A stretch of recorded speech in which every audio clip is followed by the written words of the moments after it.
Hey everybody, welcome to Plasma Call number 17. We've got a lot to discuss and really super awesome stuff to discuss. That stands for RSA. That was my joke. All right, let's dive in. Yeah. So who wants to start? Let's talk about the RSA accumulator construction for non-inclusion proofs, for batching pretty much any piece of information, and how we can mitigate the trusted setup phase for the group, for the number of unknown order, and also how possible it is to get that hashing to prime function done, which I believe that Alex did some work on this with his repo today. So yeah. I guess I'll just start off kind of describing the general mechanism. And so the idea is that you have so the construction is that you have some accumulator, which and this accumulator has some value, and it starts at some kind of commonly agreed generator. So we could say it starts at 3. And then when you have a plasma block, then in the plasma block, you would, for the plasma block, you would publish the hash, which is the Merkle root of the plasma block, but you would also publish the new accumulator value. And the new accumulator value basically says, for all of the coin IDs that was modified in that block, and every coin ID is assigned to some particular prime number, then you basically set the new accumulator to equal the old accumulator to the power of the first coin, to the power of the second coin, to the power of the third coin, and so forth. Or you can implement this as kind of to the power of the product of all the coin IDs. And then that becomes the new accumulator. And then you have the second block, and the accumulator of the second block will be the accumulator of the first block to the power of every single coin that was modified during the second block, and so on and so forth. So that's based kind of what it looks like on chain. Then in order to use a coin as part of in order to use a transaction as part of an exit mechanism, you need 2 things. One of those 2 things is the Merkle branch, and the Merkle branch tells you what the actual contents of the transaction are, because this RSA construction by itself only gives you sets, it doesn't give you key value maps. And the second thing that you have to provide is this RSA inclusion proof. And basically, if you want to make an RSA inclusion proof that says, let's say some coin was touched in block number 7, then what you're really making is you're making an inclusion proof that says raising to the power of 7 was one of the operations that was done in order to go from the accumulator of block 6 to the accumulator of block 7. Right, so like this kind of chain of accumulators, you would just keep continuing to kind of raise by powers over and over again, and you're trying to prove that the power of 7 is somewhere inside the kind of sub part of this chain of powers that's in between accumulator 6 and accumulator 7. And the way that you do this is you basically prove that accumulator 7 is accumulator 6 to the power of 7 in brackets to the power of something else, which is a whole number. Right, so for example, let's say you just randomly coin 2 and coin 7 were the only coins that were touched in between block 6 and 7, then accumulator 7 would equal accumulator 6 to the power of 14, and all of this would be modulo, like some RSA modulus, so modulo PQ or whatever. And so to prove that 7 is part of it, you would basically provide the cofactor, and the cofactor in this case is 2. And so basically you would make a proof that shows that accumulator 6 to the power of 7 in brackets to the power of 2 equals accumulator 7. And if you want to prove that 2 is part of it, then 7 is the cofactor. And so you would make a proof that shows accumulator 6 to the power of 2 in brackets to the power of 7 is accumulator 7. Now, in reality, you'll probably have kind of many thousands of coins modified in each block. And so the cofactor will be a single number. The cofactor will be this big, big, big long thing that's basically a multiplication of all the coin IDs that was touched. And it could even be millions of coin IDs, right? So you do not want to actually include all of that information directly because the cofactor could be bigger than the gas limit. And so instead you use this special kind of proof of exponent scheme And this was originally invented in the context of VDFs, as verifiable delay functions. Like basically the idea is that the way some of these verifiable delay constructions work is you take a number, then you square it over again, you square it over and over again like 100 billion times. And so you have to actually make some mechanism to prove to other people that y actually equals x to the power of 2 repeated 100 billion times. And the verifier is not going to be able to do the exponentiation directly. So instead, there was this trick from Vitalik where you basically take the input and the output, you hash them, and then that you use that, turn that hash into a number, then you raise x to the power of the big number or the exponent divided by that number, kind of modulo or rounded down, and then that value is your witness, and then checking basically involves raising the witness to this hash value and then multiplying it by a remainder to the power, or multiplying it by the generator to the power of remainder, making sure it works fine. Like it's not actually important to kind of understand this math in order to understand the rest of the Rsa accumulator stuff, and technically you could just totally swap it out with any other proof scheme. The point is that you have this kind of succinct proof of inclusion, and it's kind of succinct in the same way as snark is succinct, right? It's just a couple hundred bytes, and it proves that this object 1 to the power of some cofactor that you know equals object 2, and then you combine this with this kind of mechanism I mentioned, where the object 1 actually is the previous accumulator to the power of like some coin you want to prove membership of, and that becomes a proof of membership. To make a proof of non-membership, what you basically do is you say, I am going to make a proof of membership for a value with for the value I want to prove with a small offset that's not, or with a small remainder that's not 0. Like the best way to explain this is probably to just go through a concrete example. So like, let's say for example, the coins that were modified are 3, 5, and 11.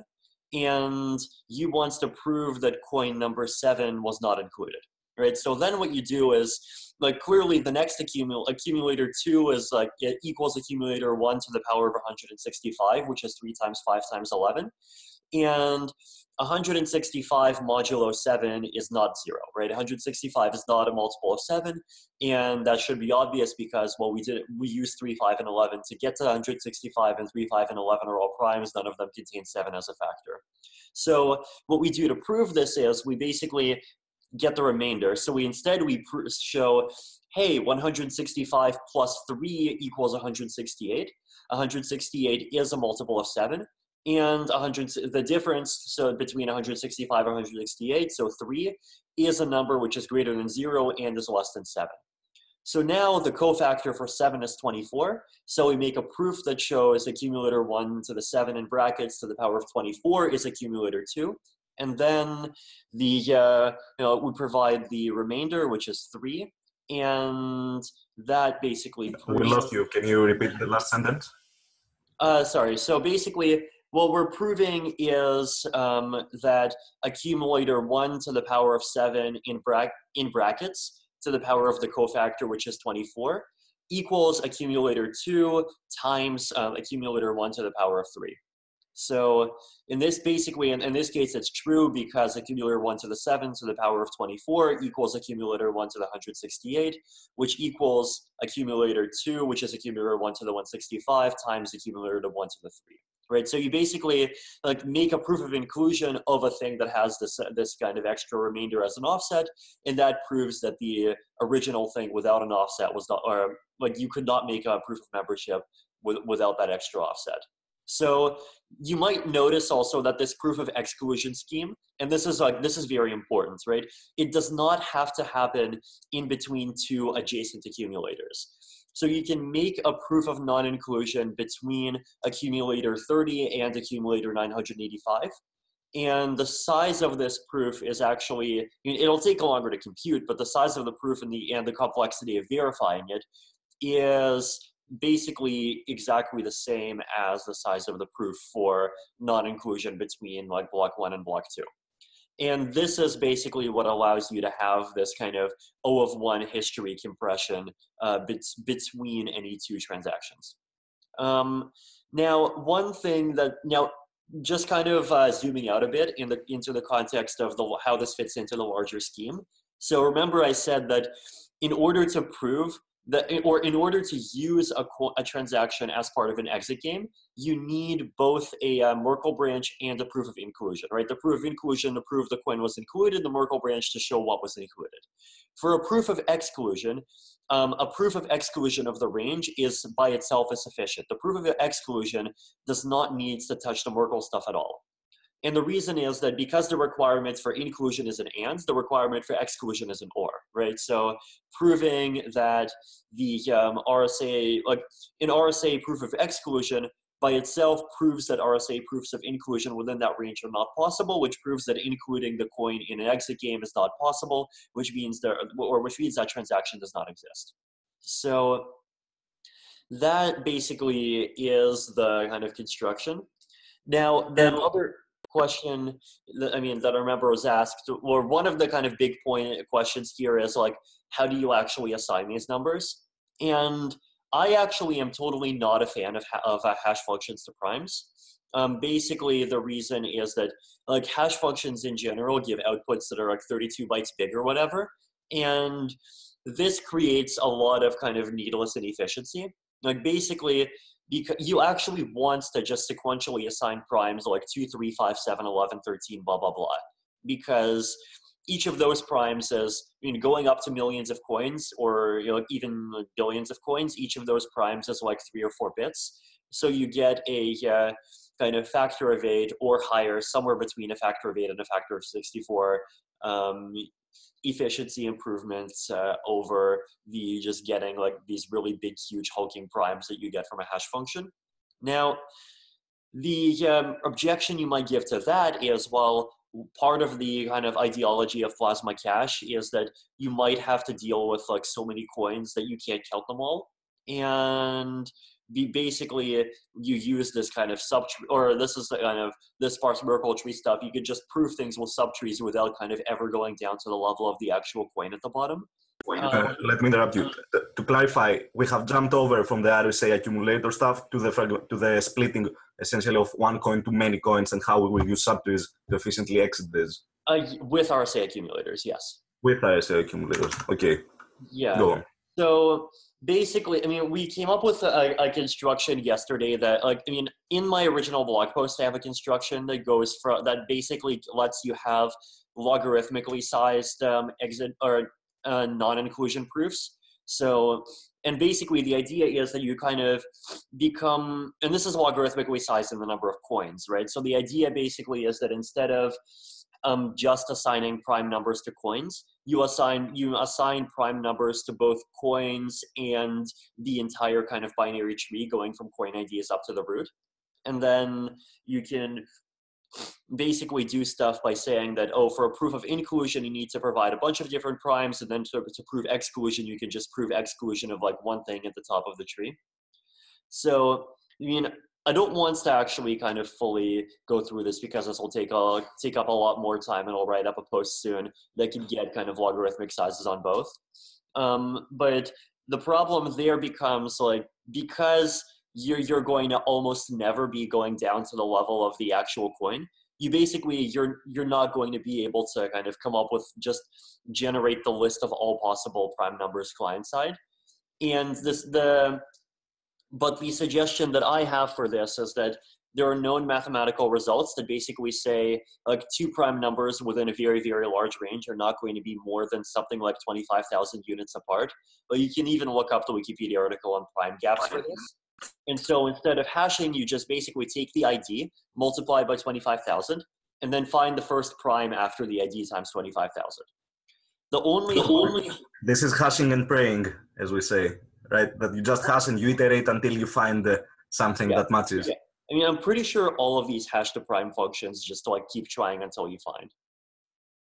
Right. I believe there was a recent discussion on Twitter with Benedict Wentz from Stanford and someone else who I do not recall his name, who the other party was arguing that this exact construction breaks the security, the collision resistance on the primes.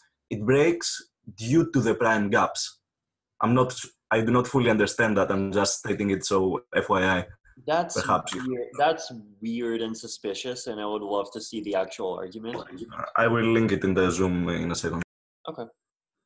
Just in case, what if there are more than one prime? Is it strange? Like, should the client check that this is the smallest prime and the hashing is correct? Oh, so basically the client would, in this case, like actually run the algorithm for finding the first prime after 25,000 times whatever the index is. Would the contract have to actually validate the thing is a prime?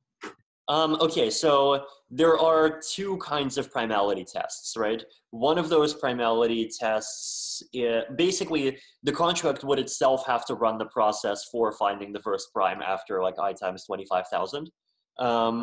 There are two types of primality tests. There's the Fermat primality test, which is like very quick, but I mean, well, basically what you do is you would combine the primality test with like simple rules that say, oh, check divisors up to like 30 or whatever. But then for this primality test, basically it just raises the number to the power of p minus 1 and checks that the output actually is 1, right?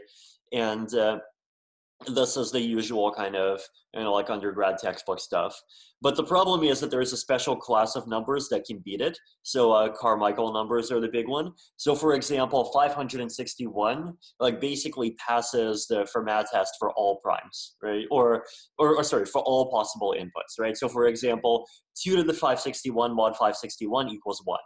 Like anything which is a multiple of 3 or I think it was 11 or 17 were words factors. Anything that is a multiple of those, so like doesn't pass, but anything that isn't passes.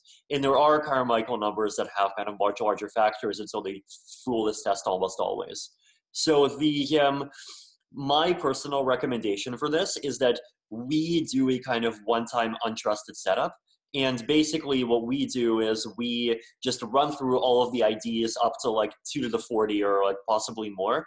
And we make a list of all the numbers which pass a simple Fermat primality test even with base 2, but which are not actually prime. And then we just shove this list, which should be fairly small, into a contract, and we just make part of the primality test be checking against this. And if anyone wants to, they could just rerun the setup themselves. And this could be done as a precompile also, right? No. So, okay, if you want to do the big primality, there is a primality test which is like very heavy duty, and it passes. It's provable and it's guaranteed to work against Carmichael numbers, but the complexity on it is huge, and even with a precompile, it'll be insane to do on-chain. So I would recommend on-chain you just do the simple one, you check against the blacklist, and we generate the blacklist with this kind of quote untrusted setup that every client can check themselves if they want to. Regarding the original explainer that you did at the very beginning, do you have this written down, or Yes. should somebody? Okay, you have this written down. Look up, I think, RSA accumulator on ETH Research. It's right there. Ah, it's that construction. Okay. Mm-hmm.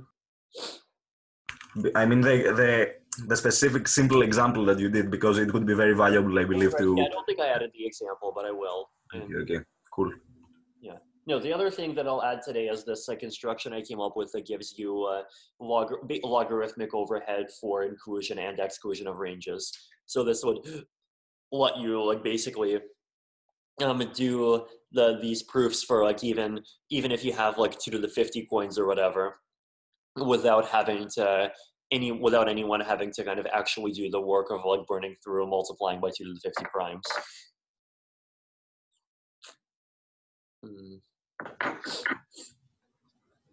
I think everybody's mind is blown right now. But would the like validator / operator have to do the 2 to the 250, or no? I guess it's just yeah. Would they have a how expensive? With the scheme that I described right today, the operator would have a very high overhead, because the operator would have to be the one generating proofs for all of these proofs of inclusion for all of these coin IDs. Yeah. For each block. Well, no, you generate a proof of inclusion for each transaction, and you generate proofs of exclusion for, well, So this depends, right? Because like basically the proof only really needs to be generated when someone asks for it, because otherwise, like if you just give someone the data, like if you just keep on, potentially what you could do, right, is you could just give the user the set of all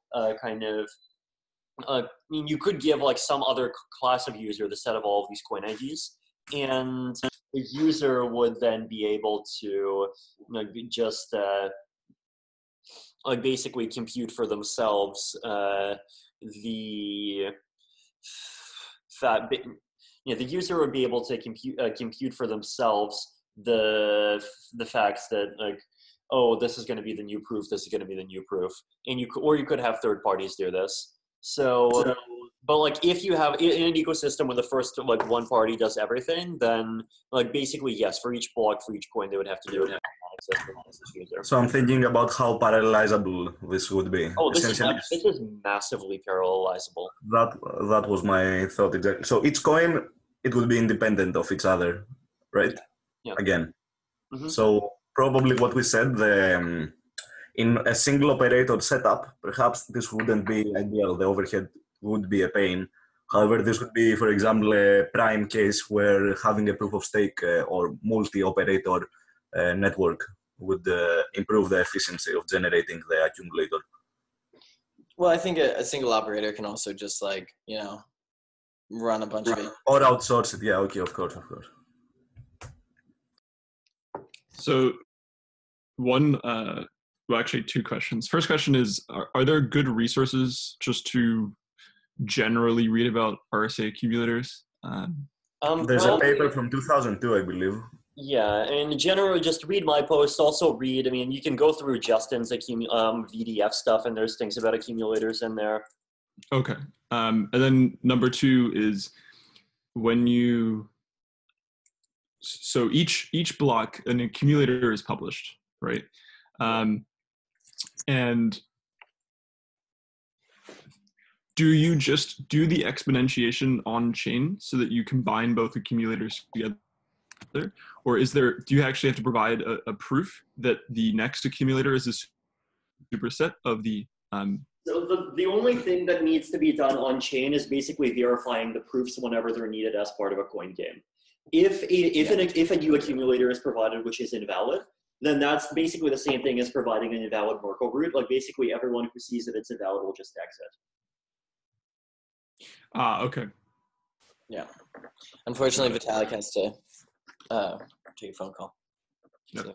Sounds good. Okay. Yeah. This was too much. Okay. Let's keep our schedule. So, Carl, that was your topic, I guess. Maybe we can hear Alex talk about a bit on the implementation, or is it uncomfortable because you're outside? I don't know. No, it's fine. It's not too noisy. It's not about the implementation. It's just all the set of sources. The contract itself was posted, so it's principal usable, and it gets I would say it's to the point where I'm quite confident that it will not crash, produce invalid blocks or fail at some point at the end of the game, or the limbo will fail. The limbo will be turned on a little bit later after a few additional tests. But otherwise, it's more or less complete, more viable plasma for a serial model. In principle, what I would like to add there is same way, some kind of checkpointing mechanism is the one which Kelvin has proposed. So he just keeps like a checkpoint, a sparse Merkle of every ever produced UTXO, which is not yet spent, or some other construction, in principle, which allow user to, for example, take a checkpoint from 2 weeks ago and consider it as valid, and then just say, okay, those UTXOs by number, they were not spent at 2 weeks ago from now, and then just download 2 weeks of blocks and update his local index. So just increase. This is weak subjectivity. Sorry? this is like the weak subjectivity, but somebody can't somebody prove to you that like the checkpoint from 2 weeks ago is not like the right one, essentially? Well, in principle, all more viable platform, all UTXO models are quite heavy on verification. So in principle, when the operator publishes a checkpoint in some point, and in principle, every user has a full set of UTXOs, they can just try to quickly recalculate. Well, Yeah. this is a problem. This set is large, and I'm not actually happy with the speed, how fast it can be redone when you synchronize and start rechecking over the like last 2 weeks of history. But maybe just Rsa accumulators, well, they will definitely do the job there. It's just the number of necessary primes is much larger, unfortunately. But any accumulator is usable for UTXO model 2. And also what I would want to add is instead of Kelvin's option for mass exits, where an operator should publish like a separate aggregated exit subtree, you can do something like from a plasma leap. So users together, something like, let's say 10 to 20 users, they make a special output, which is conditional, which is an output which can only be exited to the mainnet, and this output actually is not just some funds attached to it. It also has some data, and this data is basically the Merkle root of how much money each user has. So in principle, it just lifts the requirement of operator having to coordinate the exit. So just 10 to 20 users can coordinate between themselves and make an exit. But the Merkle tree here has to be a sum tree, where the root, in order to prove that the total balance being exited from the leaves. You take 10 UTXOs, you spend them all together in one transaction, which basically locks those funds, and those funds can only be exited. Well, in principle, this can be a limbo transaction too. So when you exit those to the mainnet, you don't send you send it to some contract which should have a hash code matching one of the known hash codes, which is like a standard contract for mass exit. And this contract takes this amount of funds, this Merkle root, which was a part of originally produced transaction inside the plasma, and then all the exit happens through this external contract. And the simple challenge there is, well, most likely since it's a small tree, let's say 16 leaves, you don't need a sum tree. You can just more or less show that there is some invalid part. So you take 10 UTXOs or 16. Each of those has some value and some owner. They sign together. They produce all together the hash of the tree. And in principle, everyone can just quickly recalculate the same hash. And you don't need an iterative procedure to prove that it's wrong. In principle, you can even implement it, but it's most likely not necessary. You're not limited by the gut limit. It's just 16 leaves. It does have the one negative downside that you need to, that this only works when there's not withholding. If nothing stops you from making a limbo transaction like this. From making a limbo transaction like this.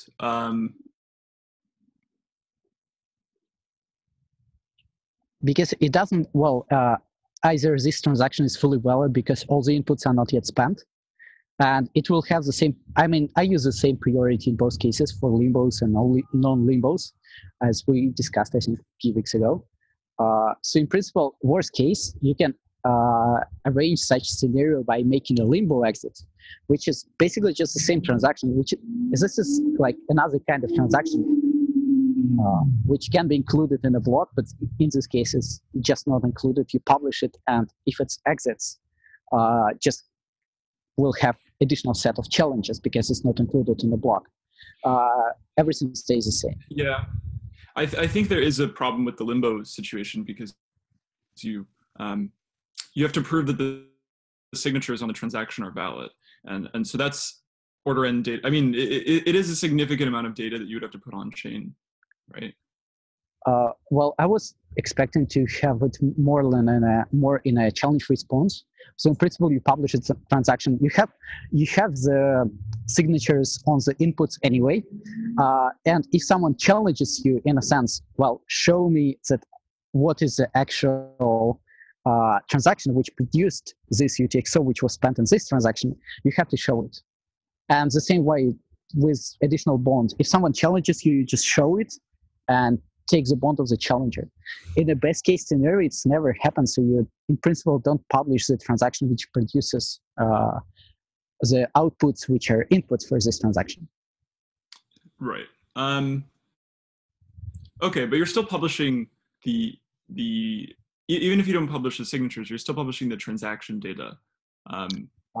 Well, yeah, because you have to have the data availability, but it's not stored. But I mean, you publish it, but the same way as in a snark aggregation proposal, which you just fill the call data with the transaction data. Right, sure.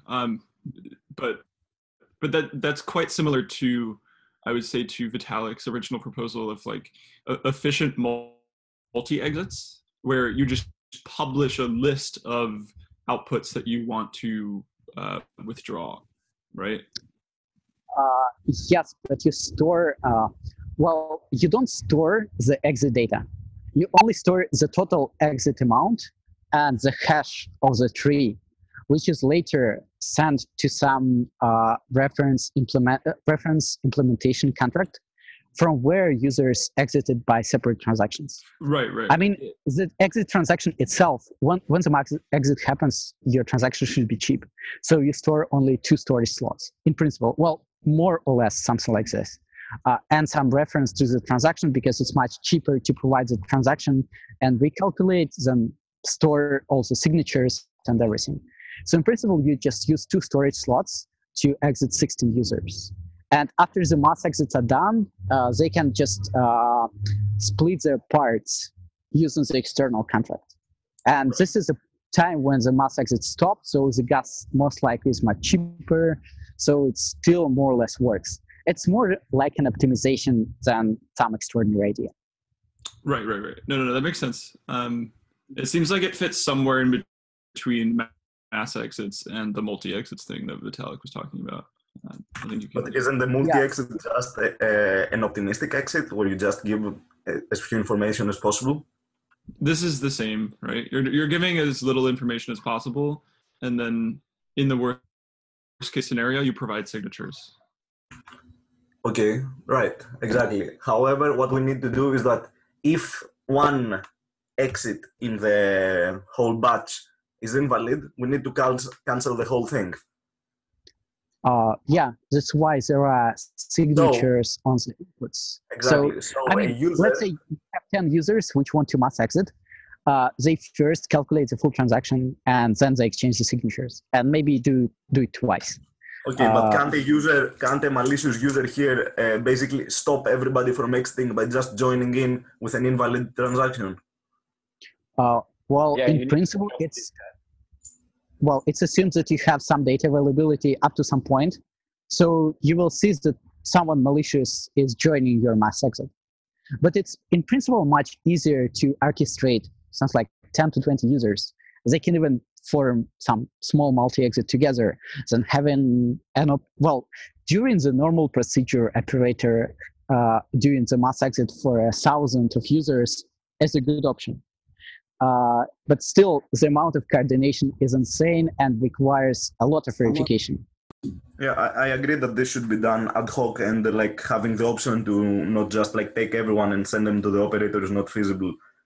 However, I'm thinking that essentially you would have to create some kind of service that are like mass exit provider, if you will, that they just gather like smaller amounts of signatures where it can be manageable, basically. So you have a service which says that I will batch together 20, 30 exits, and I can say, okay, these exits are okay, I have vetted them, I have full data availability because the service provider will not be running a light node. It will be just having all history proofs. So in this case, but again, like you would need a party which is able to validate if a user is trying to come and join and exit an invalid transaction, right? Well, it's yes, this is a rule for every UTXO model, but in principle, this construction in more for a case when a plasma breaks or there is a data availability problem. So you have to somehow exit a lot of users simultaneously. So one way is, and let's say you have millions of them, it just should be optimized as much as possible. During the normal operation, I would say mass exits by Kelvin is much more usable.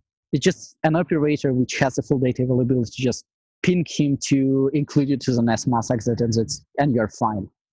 But if worse thing happens, you coordinate between yourself. It needs to be there. It needs to be there just in case. Yeah. Otherwise, what? Yeah. Mm-hmm. Yeah. Should we move on to Johan? I'd like to. Did you talk about Leap last week? No, right? Yeah, I introduced it real quick. Okay. 2 weeks ago, I think, not last week. Yeah. Okay. Cool. Yeah, let's chat about it, or if you have a specific question, shoot at me. Okay, sure. Cool.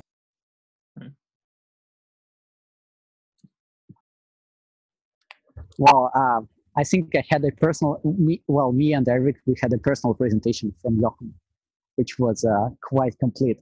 And it's good if you just, I would say this is a good start, especially with the new Constantinople code, so you can quickly verify the contract hashes, just more and more data optimizations. Cool. I'm a fan of Leap. Have you moved on with how, with the Sol EVM stuff? Yeah, so the Sol EVM stuff is, as described in the paper, still ongoing, right? So what we haven't done yet is be able to run opcodes like call data copy, because they copy a dynamic array from one place to another. And that is kind of difficult to prove because you need to set up the full memory before do a hash, execute something, and then compare the full memory again.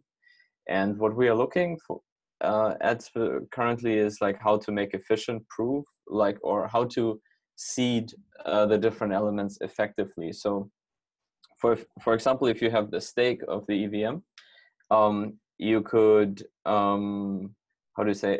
get the hash of the full stake by just doing a Merkle tree of every single slot, right?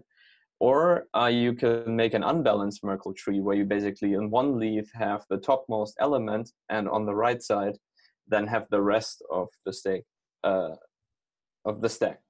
And so we found a solution for a stack, but what do we do with if we have a specific array that is somewhere in the memory and a specific array that is somewhere in the call data or something like that? We would like to be able to kind of, create a Merkle tree on the left side, a Merkle proof on the left side, then just copy in the data, and then a Merkle proof on the right side. And this is kind of the stuff that is still going on to make it efficient. Otherwise, we need to, dump all the memory data or something like that in there, which quickly makes stuff impossible or exceeding the gas limit. What is the memory limit? I mean, you most likely would have to reduce it from the EVM itself. Yeah, exactly. So we haven't figured that out yet. So everything needs to fit into one transaction, and then you need to kind of say, okay, this part of the transaction is for the memory, and this is for the call data, and this is for whatever. And then it becomes pretty small. So I'm writing up a little bit of a blog post right now about like just EVM state models in general, or just the way that Ethereum has kind of thought about stuff, right? So like the fact that Ether is kind of the only first class citizen as far as value goes, right? You can send a transaction and attach Ether, and that model makes sense in my head. But ideally, you should be able to do the same thing with like anything, right? With other currencies. You mean paying fees with other coins, or? Well, ideally, yes, but things like I want to be able to send ERC20s or 721s or whatever along with a contract call, right? Because the pattern right now for transferring Approved transfer. Right, approved transfer is awful, right? I mean, it Yeah, makes sense. This was because the ERC20 standard didn't accommodate for that with the same pattern as the ERC721 standard, with the ERC20 receiver pattern. I mean, I generally understand that this is like, that there are technical reasons why this hasn't happened, right? Like, but this is sort of my ideal vision for how these things should function. Because I mean, it doesn't make any sense that's the pattern right now. For stuff like sharding, where you want to have, if you theoretically want to have this yanking thing, then you want that kind of idea anyway, right? You want the fallback function for ERC20s. A fallback function for ERC20s? The nameless function that we have in smart contracts, you want it for any kind of asset. I want the ability to transfer it along with any function call, right? I mean, my reasoning for this is really in the context of like rent or sharding or even Plasma. Because how would this apply on Plasma? Well, generally the idea is that smart contracts should not represent state as like this internal ledger of everything. Like I have this mapping, there's no objects, right? There's only mappings. And that model is really bad when it comes to doing like generalized Plasma stuff. Because you want one of these situations where everybody owns their own object, right? And everyone is responsible for their own object. And so I can just withdraw my object and not have to withdraw the entire smart contract. And that also applies for like rent models in Ethereum, right? It doesn't make sense that when your CryptoKitties contract, or when CryptoKitties, whatever they're called, stops paying rent, that the entire CryptoKitties contract dies, right? People should be responsible for paying rent on their own CryptoKitties. I mean, you can abstract that and maybe they pay for you for the most part. But if the whole thing goes down, I shouldn't have to pay something like $10,000, $20,000 to recover the entire contract just so that I can get my single CryptoKitty back. And like same thing with sharding.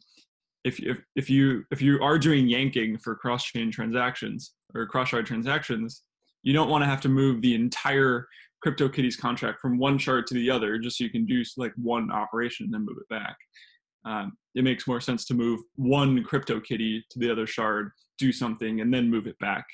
And so generally that model seems a lot better, and it kind of supposes the idea or presupposes the idea of these state objects or whatever as like first class citizens, right? So Martin Beasy once talked to me maybe a few months ago about essentially, you know, he was doing a bunch of wesome stuff, and so he wanted to actually make coins using the like a ERC20, you know, whatever, using a kind of a UTXO like model, where you essentially, you know, create a smart contract, and every time you want to send someone a coin, you know, you create two new smart contracts, which are the two outputs of these UTXOs. And so, you know, in that case, right, you would be paying rent on your UTXOs, and the smart contracts that you create. So that could be a way to kind of achieve what you're talking about. Sending coins by just creating little smart contracts that say, I had to derive from this other smart contract, and I can't mint any extra coins or whatever, like something along these lines. So it's possible, and it may be efficient with wesome. Yeah. Maybe we should start as a little bit simpler approach. Just write ERC20 implementation or ERC721, which actually doesn't store the map in itself, which is completely stateless, but requires you to specify, okay, this is my account storage. Like make a reference storage contract, which any other contract can go and read and see where is your CryptoKitty. Let's just make a reference implementation, maybe make a standard for such storage functions. And then in Plasma Loop, it will be directly usable. Interesting. Else there is a long, I think more than a year. It was the Ethereum improvement proposal from Vitalik to implement the EVM transaction verification as a precompile. I don't know if it's still interesting, but maybe this one should be implemented to make the Plasma Leap much cheaper, with maybe some modifications, so you can implement some kind of very simplified ability. So my other question on Plasma Leap was, and I guess Dan asked a similar question, but why EVM? And does it make sense to just implement something like TXVM instead? I think it would make sense to implement something else. But the consideration has come from the exit game, right? So the idea was kind of, let's say I have some coins locked in some condition, and now the chain goes bust. How can these coins be exited? So the Plasma contract needs to know in the exit procedure, where do I put this asset? So it's kind of locked under the same conditions as it has been on the Plasma chain. And the only way that I could find is kind of compare the hash of the contract, where the tokens are supposed to be exited to, with the condition. And but that means that after the object has been exited, the conditions still need to be executed on the main network. And the main network only runs EVM, right? So if I would have a small virtual machine, then this contract where the object would be exited into could maybe be evaluated using this virtual machine on the main network. But then for us, it kind of just seemed more logical to do all the computation on Plasma using kind of code that is compatible, that fits into the EVM on the main network, and also makes sense in the UTXO model of Plasma.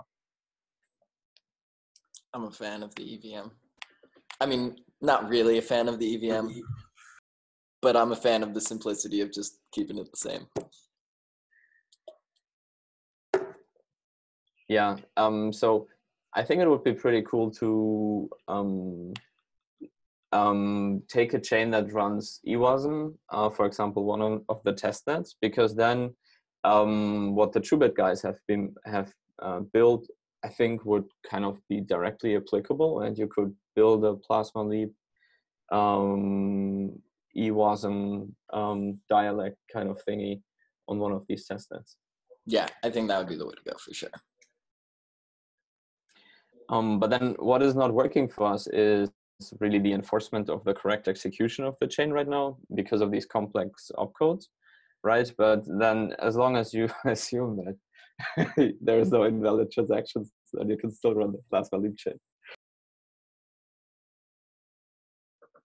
Hilarious.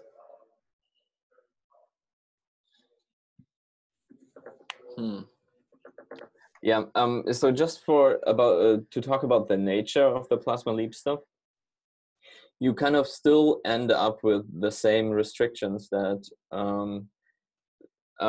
that you have in all of the Plasma situations where you need a confirmation signature and stuff like that. So let's say I have my coins locked in a spending condition with the keys of 2 other guys, right? So at that point, I need to start trusting these 2 other guys that they don't collude with the Plasma operator, because otherwise, in the withheld block, they will spend that condition, and I won't be able to exit it anymore.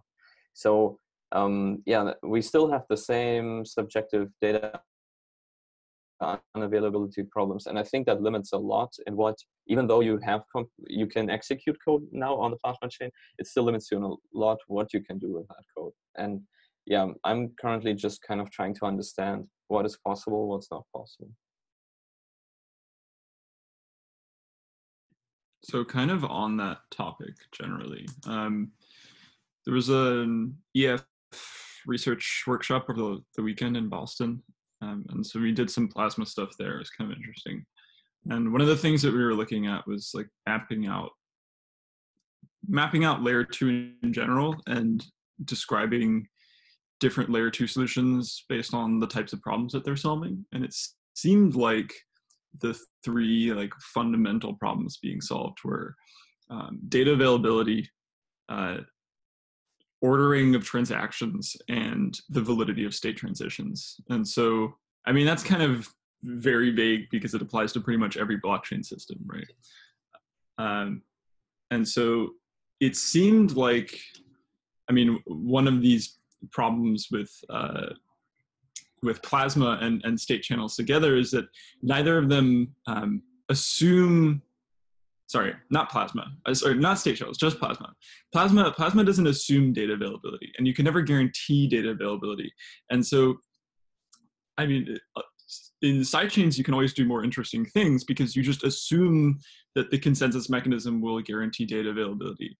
And so, yeah, I think that there might be some fundamental limitations about what you can do because of that. And I'd be interested to work with people about doing some more formalization on layer 2 in Plasma generally.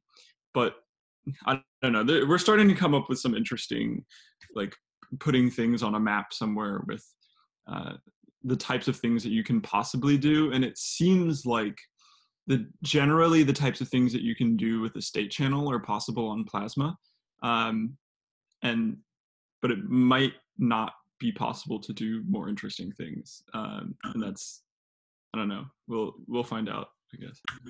But I thought that the main differentiation in state channels and like in all these protocols where all the parties are known is that each state transition happens after all parties have signed the state. And so like that assumes that all parties know what the state is in order to sign the next state. I think that is the fundamental difference with Plasma, where essentially you just have the operator committing to the state. Yep. Right. Is this even a problem that can be solved, not guaranteeing the data availability, but not relying on it? Because from my understanding, in order to achieve light clients that are secure, light client, you get what I mean, I guess, you cannot like assume that you need to assume some data availability and work around it with the challenges that we have been designing for all this time. Yeah. Well, essentially that's my understanding, that you say, okay, shit can happen, but we are set up so that we can work it around. Yeah. And that's the point of the commitments, right? So, I mean, this is interesting in Plasma generally. Like the point of these regular commitments is not only to achieve, not only so that you can ignore data availability and recover from an old state, but it's also for ordering. Yeah, exactly. Because if you didn't have the commitments, like you don't know exactly. There was a post by the same person there was a post basically that was saying that Plasma without blockchain. Basically, let me find it. Which was saying that, and the main argument on why it needs to be a blockchain structure is because of the ordering of transactions. Yeah. Right. I mean, if you can guarantee that basically. Yeah, but I want to drop something on that as well, because I had a lot of discussions with like people or other projects that claim to be Plasma, and they just basically delegate everything to proof of stake, and they say, yeah, because of the censorship stuff we need proof of stake anyway, and then we'll do and goes we delegate all of that on the proof of stake algorithm. And I try to kind of make the separation where I say, like, look, the security of your funds either depends on, you know, the Ethereum miners, or it depends on the size of the stake of your sidechain. And if it depends on the size of the stake of your sidechain and there is no valid exit game, then it's not Plasma. And I would also be really interested in kind of help in this mapping and have people really understand what we mean by Plasma and what it's not. Non-custodial sidechains. I got you. Non-custodial. That's it. Yeah, I like that. Yeah. I feel so it was I went through this whole period where I was talking with Justin Drake, and Justin Drake had basically, you know, maybe a year ago, just an incredible understanding of both sharding and kind of the fundamental problems, and that this is actually what he came to. He was just like, yeah, we need available data and we need ordered data that doesn't actually change, you know, the ordering. And we need consensus on these two things. So like a way to, you know, we clearly, it kind of makes sense that this would be the fundamental, because, you know, everything is state and state transitions. So if we have consensus on state and state transitions and we know what those state and state transitions are, then we have it all. And so basically, definitely the difference between sharding and Plasma is, you know, in both scenarios, we should have available and ordered data, but in Plasma we can exit. And so that's really, you know, that's the fundamental thing that Plasma provides, is this like non-custodial. It allows you to bring state from the, you know, side chain, from the, you know, Plasma chain to the main chain. And so yeah, that is critical. And so one thing that I really want to see, or I want a better name for this, maybe, I don't know, this availability problem is kind of, it's basically what sharding solves, right? Sharding is basically just a huge committee of people or of validators that are signing off on availability of blocks, and that's really all that it's doing. And of course, like preventing reorgs as well, and while still not halting. So this is kind of like what sharding does.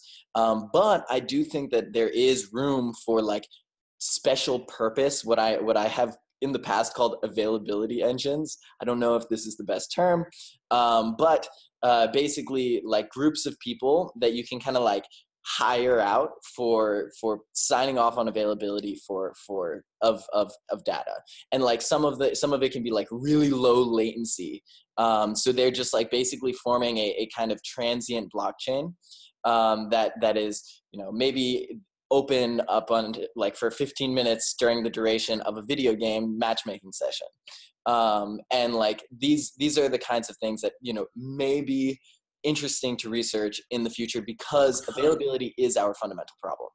Essentially very short-lived blockchains that clients can afford essentially to run without like having to worry about the data availability. Is the it's basically like very small validator sets that have very low latency that you can kind of that you can like hire to mediate you know, some kind of short-lived blockchain, which may be like a video game. Like, okay, a very concrete example. I want to play an online matchmaking game with a bunch of people, and I really want to bet, you know, $1 million on the result. But I don't, you know, trust anyone to like, you know, maybe someone's going to leave the game. And if we're doing it in a state channel, that would just like halt the whole game. So they leave before it's over and it's kind of screwed. So we want like a party to, you know, decide who made what move first and make sure that data is able to be propagated to everyone else. And so you can, you know, just hire one of these like availability engine provider people, and they'll like mediate your video game. So I don't know. This is because if you like, this is basically this kind of construction is basically what we are doing with sharding, but sharding is a much larger scale, a much larger amount of data, and higher latency. Carl, are you familiar with something known as the State Guardian Network from Stellar? I'm not. So the state guardian network is effectively exactly what you just said. You have a bunch of these, it's kind of like watchtowers that are hired out for data availability, and you get conditional payments. You sign up on a conditional payment, or you pay them for an appointment time, if you're familiar with PISA, and then they sign up on a conditional payment to you in the case that they fail to submit state on your behalf in the window of that appointment, in the case that somebody is trying to stale state brief you. And that, I mean, like, this is the only thing that I've heard so far of this nature. Of course, there's PISA, which is where you're hiring a direct individual, but with Seller as a whole network. I linked to their site in the chat. Might be something to check out. Cool. Yeah, that sounds very useful, and yeah, basically what I described sounds very similar. Cool. Yeah. So we were thinking of a lot of interesting things, because I don't think that hold up, Georgios, you're hot micing. Oh, you're good. So there are a lot of constructions that kind of don't really fit with like Plasma or sidechains or even state channels that kind of fit in the middle, right? And so one of the examples that somebody during the workshops brought up was like, what if you had a system where the Plasma commitments were put onto a different blockchain, but the assets were still stored on Ethereum? And so now you have a weird assumption, because it's not quite Plasma, in the sense that I think one of the things with Plasma is that the only thing that you trust absolutely, and you have this fundamental trust assumption on, is the root chain. But it's also not quite sidechains, because sidechains make this assumption that you kind of just arbitrarily trust the sidechain consensus mechanism. But here you're trusting two things, right? You're trusting the root chain, and you're trusting some other blockchain, for example, Bitcoin. And so, not that that's necessarily useful. I don't know. I think maybe somebody could find a use for it, but just that there are these like weird intermediate things that exist and that people haven't really explored very much. And I think that become more obvious as we sort of map out, like, how do you solve these fundamental problems? And can you think of different ways to solve these problems, right? Because state channels solve data availability, because everyone has to sign off on everything, so you never have unavailable data. As far as like, you never sign up, there's never a valid state execution that that you don't know about. Or if there is an invalid state, somebody messed up and they should have checked up better. Yeah, totally. Regarding that, so essentially the main problem that we have, like in Plasma, I believe that this relates to if we want to reduce latency on Plasma. So essentially you can make the block submissions to happen more often on a secondary blockchain. And so let's say that you have a Plasma chain that does 1 second the block, and you have the chain that they commit to, which is also 1 second the block. But these all blocks, they get aggregated in some way and they get submitted to the original chain. I guess that's what you described. Is that correct? Yeah, so that's something similar. It's just, there are a lot of really interesting ways to solve this. Like there's the cryptoeconomic finality thing was really another way to solve ordering, right? I mean, it doesn't, in one case you have ordering where you just put it on Ethereum, for example, and then you have the commitments. But I could also sort of order things if I put up a bunch of money against it, right? If I put up $1 trillion and I promise that if I ever mess up the ordering, you can burn my $1 trillion. Nobody will put up $1 trillion though, so there's that. I mean, yeah, it's just a massive numbers to prove a point. So I believe that any kind of solution that suggests huge bonds is not feasible and should be avoided, because it's not scalable, and the capital lockup in the first place from an economic perspective, it doesn't happen. It happens in Casper and validators, I guess, which would be an interesting discussion on that.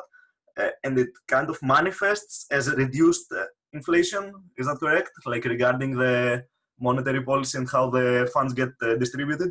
However, putting up like huge money for one specific action, it breaks because of the usual thing that we cannot know, like at all points, how big the collateral will be.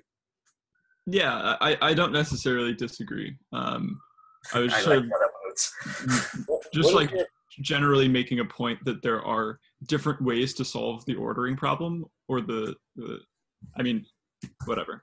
And so based on those different ways, you can come up with different like layer 2 constructions. And I would like to explore more of that space because I don't think it's been sufficiently explored. Okay, agreed. So Georgios, do you disagree with Seller's fact that you have to? I believe that if you have, so what Seller does is that they have like 10 watchtowers. Each watchtower, if the first watchtower misses its slot, it doesn't challenge, the second watchtower will get its collateral. If the second watchtower doesn't, and so on, it stacks up basically, and the last watchtower in the circle, they will get like all the collateral. And this works as long as the whole system, as long as there is at least one honest watchtower. So this, in my opinion, it works. Okay, like it sounds like it works, but I believe that there is very high incentive for the next watchtower in line to attack the previous one. Because essentially, if I kill you, I get all the bounty. So if I attack you, like I get all your bounty, and I also get to kick you out of the network. So this could be solved by, I don't know, maybe randomizing, maybe not knowing who it is, but this needs to be enforced in a smart contract, via a smart contract. So my assumption would be that this information is known. Well, if you attack, you reduce the price of your asset also. Even though you get collateral. Well, we get to the point where the economical modeling should be done. Just attribute one with some arbitrary parameters and see when it's feasible, when it's not. Some parameters will be completely arbitrary, like what will be. I agree that it's a good, like that is the closest that is the closest thing that is to implementation-wise, I believe, at least. Like that's the easiest protocol that we can say, okay, make it redundant. If somebody loses, give the money to the next one. And I'm perfectly fine with that. And it will probably work, but I don't know if that's the proper way, like moving forward when the stakes become high enough. Yeah, I think just generally as a kind of heuristic when designing crypto economic mechanisms, just make it tight, Yeah, redistribution is risky business, and burning is significantly safer, right? Like, doesn't it also happen with validators? So validators get this partial slashing. I believe that depending on how long they were offline for, they get slashed in increasing amounts. The stake leaking. Yeah. But I'm not sure. Is that correct, Carl? That's not finalized, I don't think. Sorry, there's no redistribution in any Casper penalties. Because that incentivizes people to target you. No, so actually the reason why is because it incentivizes, so there is redistribution in a fund way. So basically, if you were to get your funds slashed and we redistributed the funds, but you owned all of the validators, then you're just redistributing the funds from one validator to all the other ones, which you also own. So that's just giving yourself all the money, just, redistributing it back to yourself. So instead what happens is the money gets burned. And what does burning money do? Well, it's kind of like redistributing all the money to every Ether holder. Because, you're decreasing the supply, the demand stays the same, so you're increasing the price, right? So really what we're doing is we're redistributing it equally amongst all Ethereum holders. But this also was a problem when I was first thinking about Wait, you don't actually distribute it, you distribute it through deflation. Yes, exactly. Distributed through deflation. So the value. That has been done in the past. Has there been any proof in the history of money that this has been done and it worked? I'm curious. Oh, the deflation thing? Yeah. I think you can try to find historical examples. They should have been. Yeah. I guess because I was under the impression, I was reading some Bitcoin stuff recently, and I was under the impression that inflation was essentially the 90s after the gold standard. But before that, it was like 1-to-1. Yes. So I would say that I did a little bit of research into this kind of stuff. There's a bunch of economics arguments for why this works. Also, the biggest, clearest example is shares, right? This is a common way to redistribute or to increase the value of shares is there's like people do this. I don't remember share burning. I can't remember. Oh yeah. No, you can just check a buyback as example. Yeah, buyback. That's it. Yeah. Share buyback. And so like when the operator committing to transaction ordering that Kelvin was talking about earlier, at first I was thinking, oh, why don't we just like have the operator, if they ever do something wrong, just like pay the users for the bad ordering or something. You just like redistribute the money, and so anyone can get their money back. But then the operator would just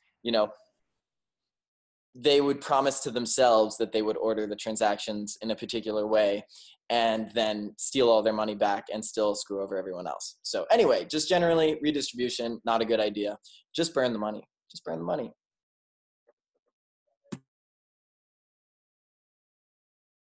Cool. Well, we are even 10 minutes over time. So unless someone has a talk or thought, in terms of whenever you're talking about attacking the watchtower that's before you, people keep on like pointing to DDoS as like or like even DOS, whatever, as something that is pretty feasible. I mean, you can certainly slow something down, but I feel as though that the members of a network are going to be run on some very, very large resources. And I just want to point out, like, realistically, that's very, very difficult to take down. Like, if these things were, again, running on like an Amazon Excel box, that's very, very difficult to take down or slow down even.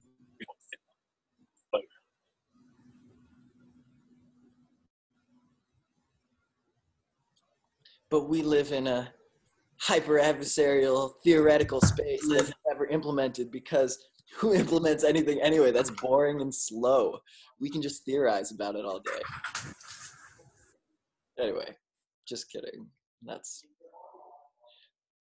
yeah. In terms of implementation side, if you just if someone just tests what I deployed for like as a mainnet first Plasma iteration, with some feedback would be great.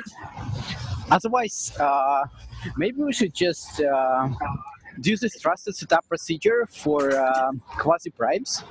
I mean, like, let's spend 2 weeks, set up some tools with tests, and just do this procedure. Yeah, and so on that topic a little bit. Georgios, you're hot micing again. Someone mute Georgios, please. Georgios, please. Oh Lord. Okay, so on that topic, I really want to do a community Plasma implementation. There hasn't been enough of it yet, and I think I'll just start a repo for it. I want to do like one more viable Plasma thing and one Plasma cache thing, and just have it be maintained by the community at large, because right now people are kind of looking at, like, I think probably Omeseco for MVP and probably Loom for Plasma Cache, but they also come up with their own like application specific baggage, and I just want to like get rid of that, do a community thing, get people working on stuff together. I just posted a Plasma MVP spec into Learn Plasma. I think it should be live now. So if you go to Learn Plasma and then go to the resources page, there's an MVP spec. I can post that in a sec. I would like feedback on that, and maybe we can work off of that and do something similar for Plasma Cache. And yeah. cool. Well, can you link that in here, Kelvin? Well, I don't want to go, but I feel like it's time. Thank you, everyone. It was lovely. That was a lot of fun. Yep. Okay. Yeah. Have a good evening or morning, everyone. Bye, guys. Yeah. Goodbye.